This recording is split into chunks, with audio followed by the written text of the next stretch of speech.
Salut tout le monde, très urgent et très incroyable. Aujourd'hui, jeudi 15 août 2024, depuis la frontière entre le Bénin et le Niger, la frontière entre la Libye et l'Algérie, mes chers amis, voilà les grandes révélations d'aujourd'hui. Troisième mois, il y a une maladie. Il y a une nouvelle maladie que les ennemis de l'Afrique ont inventée qui s'appelle variole des singes. Voilà la maladie là. Faisons attention. Après, on va discuter sur ça. Donc, mes chers amis, la quatrième nouvelle est une bonne nouvelle. La quatrième nouvelle, c'est quoi? Les ministres de la défense de l'AES, du Mali, du Burkina et du Niger ont rencontré le ministre de la défense de la Russie. Donc, Poutine a promis que les forces armées de l'AES vont recevoir des nouvelles armes russes, des nouveaux avions, des missiles, des batteries anti-aériennes. Hey, mes chers amis, il y a des surprises. Ils sont en train de préparer la prise totale de Tenzawaten. Les jours à venir seront décisifs dans l'histoire de l'AES. Je vous garantis ça aujourd'hui. Mes chers amis, allons-y avec la première nouvelle. Un avion espion français a survolé, voilà ce qui est écrit ici, à la frontière entre le Bénin et le Mali, et le Niger, je m'excuse. Voilà, selon AS Info. Pourquoi un avion de reconnaissance français survole-t-il la frontière nigérienne depuis le Bénin? Un avion de reconnaissance B350 ISR de l'armée de l'air française, immatriculé F-GYEE, a été aperçu en mission près de la frontière nigérienne. Après avoir mené ses opérations, l'avion est retourné à sa base située dans la capitale béninoise à Cotonou, au Bénin. Cette nouvelle révélation met en lumière l'ampleur de l'engagement militaire français dans la région et soulève des questions quant à la nature réelle de sa présence au Bénin. Qu'est-ce que l'armée française est en train de foudre au Bénin là-bas? Ouais, ils ont pris un avion, ils sont allés survoler, voilà, mais ils ont été vus. Ils ne savent pas que le Niger a des radars maintenant. Même quand une mouche quitte là, le Bénin pour venir au Niger là, on va voir la photo de la mouche. Ah ouais, maintenant là, on n'est plus comme avant. On va plus s'amuser de nos vies. Voilà, mes chers amis, ce qui se passe. On a aussi appris qu'hier, des avions de Rafale, des avions de chasse français ont fait collision. Boum! Les deux pilotes sont morts. Je ne fais qu'annoncer, je ne peux pas ajouter plus. Voilà. Donc voilà, c'est ce qui est arrivé. Heureusement, il y a le Bénin et le Niger se comprennent maintenant. C'est ça le plus important. Rien ne vaut que la paix, surtout avec nos pays voisins. Vous savez, même s'ils sont complices de certaines choses, essayons vraiment de comprendre et essayons de jouer la carte de la diplomatie parfois. C'est la guerre là ne va rien résoudre. Ces gens-là cherchent seulement la guerre. Ils veulent pousser, nous les Africains, nous pousser les uns contre les autres. Si l'autre n'a pas été mature, il faut que l'autre aussi connaisse la sagesse. Donc je salue le général Tchani pour cette sagesse vraiment. Donc mes chers amis, allons-y avec la deuxième nouvelle. La deuxième nouvelle d'aujourd'hui, mes chers amis, ça c'est la frontière entre la Libye et l'Algérie. Mes chers amis, ça chauffe là-bas. Voilà ce qui est écrit ici. La 128e brigade de l'armée libyenne de maréchal Khalifa Haftar est arrivée lundi 12 août près de la frontière algérienne sur fond de tensions inédites entre les deux pays voisins. L'armée de l'air algérienne a multiplié les vols de surveillance et de reconnaissance sur ses frontières avec la Libye et le Mali, y compris le Mali. Voilà. Pourquoi le général Khalifa Haftar a envoyé ses troupes à la frontière? On craint, parce que voilà l'armée libyenne, voilà l'armée algérienne. Parce que la Libye est divisée en deux. Même si, théoriquement, il y a deux Libyes. Pratiquement, c'est une seule partie qui est reconnue. Voilà. Les islamistes qui sont en Tripoli, parce que ce sont les Occidentaux qui les ont installés. Mais quant à Khalifa Haftar, lui, il n'est pas reconnu. Mais pourtant, il est le plus puissant. Militairement et tout. Donc maintenant, pourquoi la Libye de général Khalifa Haftar a décidé d'aller sécuriser la frontière entre la Libye et l'Algérie? C'est là-bas que les terroristes, voilà le général Khalifa Haftar, il a envoyé ses hommes. Lui, il est allié de l'AIS, allié de la Russie. Donc, l'attaque de Tinzaouaten, il y a des terroristes qui ont quitté la Libye. Ils se sont renforcés depuis l'Algérie et puis ils sont venus attaquer l'armée malienne depuis Tinzaouaten. Leur objectif est de reconquérir la ville de Kidal. Malheureusement, ils ont échoué.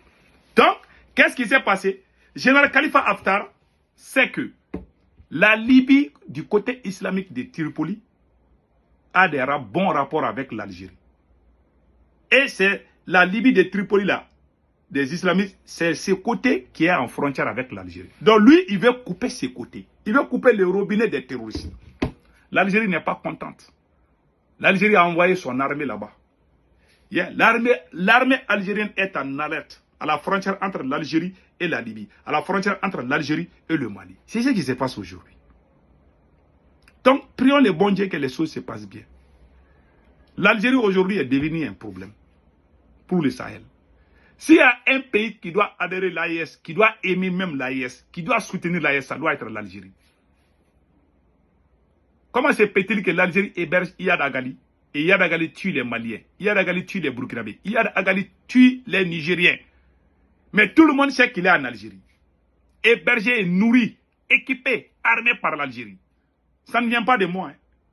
C'est l'ancien ambassadeur français Nicolas Norman qui a écrit ça. C'est même écrit dans son livre. Attends, la prochaine fois peut-être je vais vous montrer le livre là. Et je vais vous montrer la page même. Là où l'ambassadeur français a écrit. Les jours de l'intervention militaire française au Mali. Là, les services de renseignement algériens a appelé les forces françaises pour leur dire de ne pas éliminer Iyad Agali. Que c'est leur homme. Franchement, moi j'ai été déçu. Et l'Algérie n'a pas démenti jusqu'à nos jours. C'est la France, l'ancien ambassadeur français qui a dit que l'Algérie a appelé la France de ne pas éliminer Iyad Agali, hein, que c'est leur gars. Donc, l'Algérie et la France, ils se sont partagés, ils ont fait le partage des gâteaux. Il y a groupe terroriste, il y a une partie de groupe terroriste que la France a pris et puis mélangé avec le MNLA. Il y a une autre partie, la SEMA, et je m'excuse, le Haut Conseil de l'Azawad, et c'est des terroristes. Donc, l'Algérie a pris ses côtés. Parfois, ils font l'alliance. Voilà. Mais c'est le côté Algérie qui a plus de force que le côté français. Voilà pourquoi Iyad Agali a beaucoup plus d'influence. Et c'est ce même Iyad Agali qui tue les Nigériens, les Burkinabés et les Maliens. Et on dit que c'est un pays ami. Là, c'est très grave. Hein? Donc, voilà, entre autres, ce qui se passe. Maintenant, et revenons encore à, comment on appelle là, et revenons encore en Afrique. Voilà. Et revenons encore à l'AS, je m'excuse. Mes chers amis, c'est une nouvelle maladie. Vous voyez ça là, c'est une nouvelle maladie. Qu'est-ce qui est écrit ici? Un virus, voilà. Santé variole de singe. On appelle ça variole de singe. C'est genre de maladie. Un virus Frankenstein créé en laboratoire. Point d'interrogation. L'Organisation mondiale de la santé OMS a récemment déclaré une urgence sanitaire mondiale face à la flambée de cas de variole de singe ou de mpox. Si le virus est connu pour circuler en Afrique, les chiffres actuels soulèvent de nombreuses interrogations. En effet, le taux de mortalité annoncé est bien supérieur à celui des précédentes épidémies, atteignant jusqu'à 3,7%. Selon l'OMS, ce chiffre est d'autant plus surprenant que la plupart des décès surviennent chez les personnes déjà affaiblies par le VIH. sida.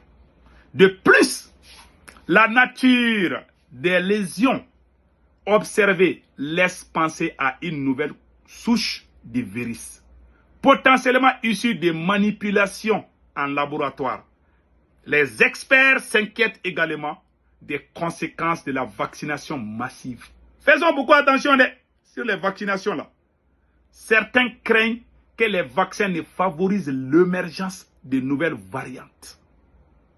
Alors, voir la résurgence de la variole humaine, voilà ce qui se passe. C'est la nouvelle maladie. Voilà. Donc faisons beaucoup attention. Hein.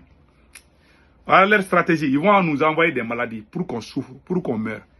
Ils ont envoyé les terroristes nous tuer. On est en train de finir avec les terroristes. Maintenant, ils veulent aller dans les laboratoires pour nous rendre malades encore. Ça, c'est grave. Hein? Allah Akbar. Donc, mes chers amis, voilà entre autres. Et enfin, le capitaine, félicitations au capitaine Ibrahim Traoré. Le capitaine Traoré dessine les contours d'un Burkina Faso moderne. Énergie nucléaire et réseau ferroviaire. Le Burkina a marqué une nouvelle étape dans son développement en annonçant la création de 2 structures clés. L'Agence burkinabé de l'énergie atomique et Faso Rail. Ces 2 projets ambitieux portés par le gouvernement du capitaine Ibrahim Traoré visent à renforcer l'indépendance énergétique du pays, à développer son infrastructure de transport et à stimuler son économie. Bravo, capitaine Ibrahim Traoré. Voilà des gestes comme ça à saluer. Nous devons saluer le capitaine Ibrahim Traoré. Vraiment, ça, c'est un geste à saluer. Donc, voilà, entre autres, ce qui se passe. Donc, enfin, les ministres de la Défense du Mali, du Burkina Faso et du Niger ont reçu des bonnes nouvelles aussi. De la part de la Russie, vraiment, les choses vont bouger bientôt entre les 2 pays. Donc, restons très connectés. Inch'Allah, l'AES va gagner contre le terrorisme. Et ça sera la libération totale, 100% des terres en antenne. Donc, passez un excellent week-end. Ciao, ciao.